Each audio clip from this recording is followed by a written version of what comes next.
Cops are always trying to abuse their power, but what happens when it's not civilians they're faced with, but undercover FBI agents? Where'd you get this? Federal Bureau of Investigation? A U.S. Air Force specialist and ex-FBI agent was pulled over for having a slightly obstructed license plate. But when the cops found out who he was, they started to look for any reason they could find to get him arrested. How you doing, sir? Good. All right. What's up? Deputy Turner with the Sheriff's Office. The reason I'm stopping you is your plate's obstructed. Yeah. Whatever that thing's got, you got to take it off, okay? Okay. It's got to be visible within a certain distance. When you went to driving school and a cop pulls you over, what they tell you? Oh, you pull over when it's safe to do. No, you pull over immediately. Okay? Let me tell you this. Now, you pull over immediately. Sure. Because I don't know what you're doing inside this car. Sure. Yeah. Hiding guns. You know what I mean? Officer safety is number one. Right out the gate, this cop is wrong, and it's obvious he has some form of superiority complex. It is not required to pull over immediately for many reasons, such as the obstruction of traffic and general safety, but you should attempt to pull over as quickly as it's safe to do so. If safety is the number one priority, it's probably not the best idea to slam on the brakes and swerve to the side of the road with no hard shoulder. But this isn't the end of the cop's lies. So who are you? I'm I guess I could- enough, yeah. Former NDOC, and I used to work security at Harris. Oh, okay. Yeah, I'm a contractor. Yeah. Okay. Do you have insurance on this thing? My partner, huh? Do you have insurance on this thing? Yeah. Your partner or what? Now, my partner called me. I'm a contractor with Southwest Gas. Mm-hmm. So I got to go over there and get him logged into his computer. No guns inside the car? Nah, no firearms. Okay. After a few routine questions, the cop starts to get a little more specific and tries to find a way to incriminate him. What do you got right there up front? That's a siren. I contract.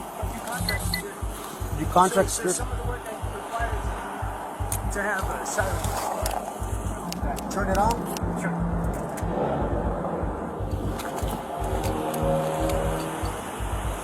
It's got wheel bags in the back too. Go ahead and step out, man. No weapons or anything like that? Nah. All right, I'm gonna take you out like this just to check, okay? Go fist that one for me. So you're not like law enforcement, right? You're not a law enforcement officer? Yeah. Okay, so you said you work security, right? Okay. I'm a security contractor. Whose car is it? Who? So I'm gonna put these on for now, okay? Because when relaxed, Why is it taking better. The agent is now being put in cuffs with absolutely no idea why. He has to assume it's because of the lights, but the cops haven't given him a reason for detaining him. However, when they find out exactly who he's working for, things take a very strange turn. Why haven't you taken the lights off of there? No, I do contract work, so I have to have lights on this vehicle for some of the work. They shouldn't be that color though. Yeah, they shouldn't be red and white, brother. No, it depends on who you're contracting with. If you contract with law enforcement agencies, it's different. Which agencies do you contract with? The various ones. DOJ. Name some. DOJ? Sure. So you have a contract? DHS. I've worked for DHS, yeah. Okay, so do you have a government ID? I have a contractor ID. Yeah. Where's that? It's in my, it's my hood. Where'd you get this? That's issued. Issued to you? Federal Bureau of Investigation badge? So I'm gonna read you your rights too, okay? Sure. The cops now know exactly who he is, but that doesn't stop them from way overstepping their position and searching the agent without his permission. No guns, right? Yeah. Inside the car? Yeah. Okay. Cool, because, like I said, man, too, this is money here. Put that back in, so I'll put it in the bag, okay? So the reason you're in cuffs, okay? Unless you're a sworn officer, I know in Nevada we guys do. yeah, you're not allowed to have red and blues, Sure. right? Because then you Sure. could easily impersonate Right. a police officer. Sure. You know? So who issued this to you? My former employer. Your former employer? So you used to work for the FBI at one point? I've contracted with the Department of Justice and the FBI and other Here in Reno. Where's their office at, or what? Resident agency. It's off of. It's next to Wells Fargo. It's right by the traffic circle. Okay. I'm just throwing out because I have no idea where they're at. These officers are clearly not happy that the agent has an answer for everything, so they decide to start asking questions that they know he can't answer in an effort to incriminate him. An incredibly manipulative and corrupt tactic. Since you got the badge, where's your creds at? Where's your federal creds at? I don't need federal credits because I'm not currently employed by the federal government. You have an FBI badge. Sure. Yeah. Okay, I used to be a task force officer with the FBI. Okay. Which task force? Safe Streets. Yeah. Okay. So you know Elkington? No. Okay. So when did you work for him? I might answer that. Okay. Well, I'm texting somebody right now. If you impersonate a federal officer, you know you're going to get in big trouble for that, right? Okay. And like I said, with the red and blues, that alone right there, okay? That's what you're in handcuffs. But that's not an offense in and of itself to have red and blue Yes, lights. it is. And I'm going to show you the To NRS. actually run, you have to Let me actually show run you. those No, lights. you don't. They're in your vehicle, and I must destroy those. Okay? And I'm going to pull up the NRS for you. I went to a Okay. police officer academy. I know what the Well, NRS you is. might again, but I went. Have they through updated the NRS? Let me show you. Have they? Okay. And let's go over here. That way we can get a. Let me get a bag. So that was issued to you, you say, right? That little FBI deal. You didn't steal it or find it or no?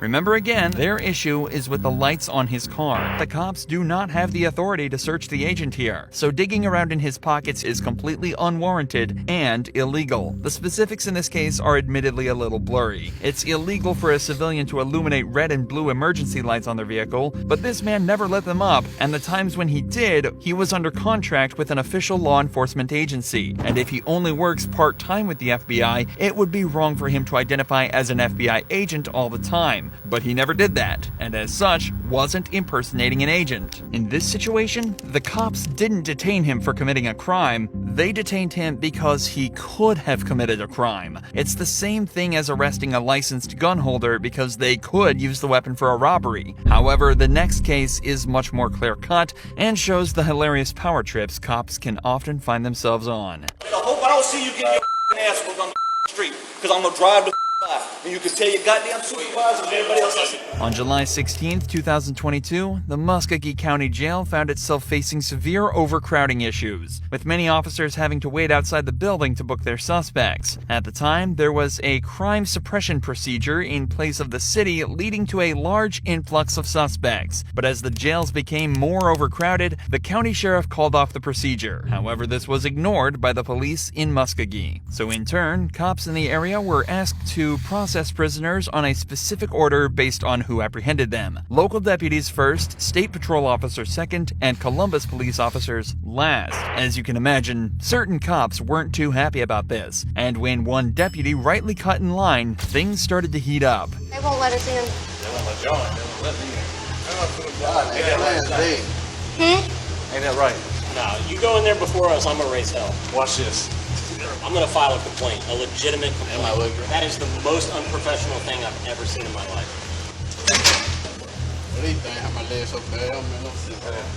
So wait a minute. Oh, don't yell it. Don't start yelling. Hey, come on. All right, I'm gonna file a complaint. That's fine.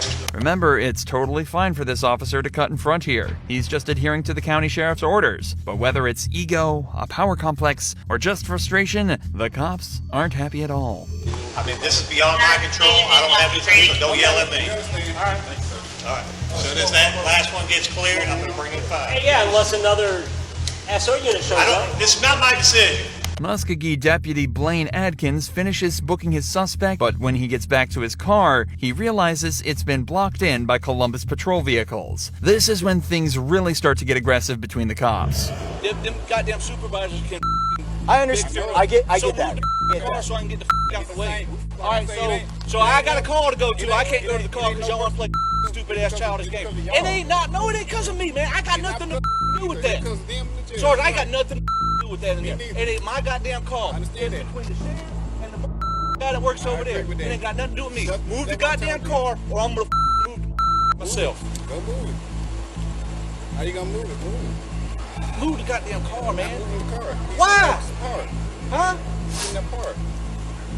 Y'all acting like a bunch of goddamn kids, man. Back it up so we don't have to bring in that. Listen, man, I'm only doing what my supervisor told me. I understand. This is ridiculous, and I hate that I'm dealing with this shit. But you're gonna have to talk to the sergeant over there. No, I'll be talking to the chief. Hey, chief, I'm sorry. We got a situation over here. We got CPD won't let our guys out, and they're about to go to blows. I'm asking your CPD officer to back up his car, and He's saying that his supervisor told him not to let it. What's interesting about the interaction is that the officer tells the Muskogee lieutenant that he's only acting on his supervisor's orders. This isn't a misunderstanding between individuals, this is a clash of two entire police departments. And all the while, there are citizens in danger that are left completely without help because of this disagreement. I know most of us are kind of at a standstill. Do I have anybody on Forest Road reference to 7511?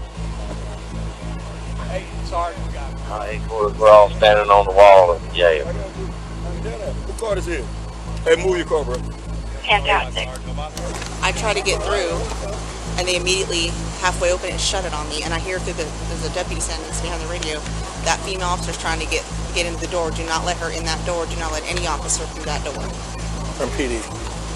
From the jailer. The jailers are saying that through their radio. So they won't even let us through the door. Tensions are at an all-time high between the cops, with sergeants even having to split cops up to avoid fights. I don't want to fight. Everybody in.